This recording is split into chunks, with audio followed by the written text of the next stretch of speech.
atsisveikinus su pirmoju trofėjum, kas visgi lėmė šiandien pergalę? Tai užkrintumas, galas, paprasčiausiai galbūt, nežinau. Aš manau, aš tikėjau nuo pat pradžių, kad bus, tai norėsiu truputėlį daugiau lengvumo, daugiau tos, gražesnio, žaismingesnio žaidimo.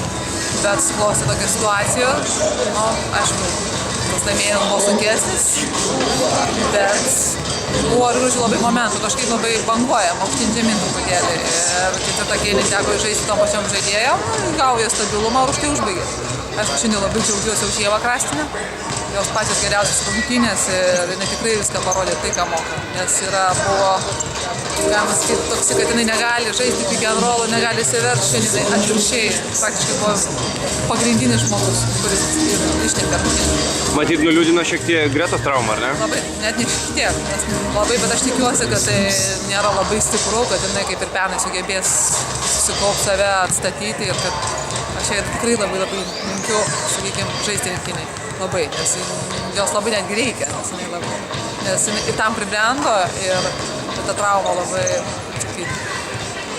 skaudi. Matyt, daug laiko tai euforijai nebus, ne? Ar antradienį jau vėl Lietuvos čempionato kovos? Ta euforija niekad nėra. Čia praktiškai tokios gavos kaip darbinės rungtynės, nes buvo darbas atliktas prieš tai ruoštis finalam. Už tai galbūt jos buvo tokios sunkesnės ir fiziškai truputėlį ne tokios šviežios, nes mes ruošėmės finalam. Ne, šventės bus, kada pasibaigs paskutinis trofėjus, kada bus.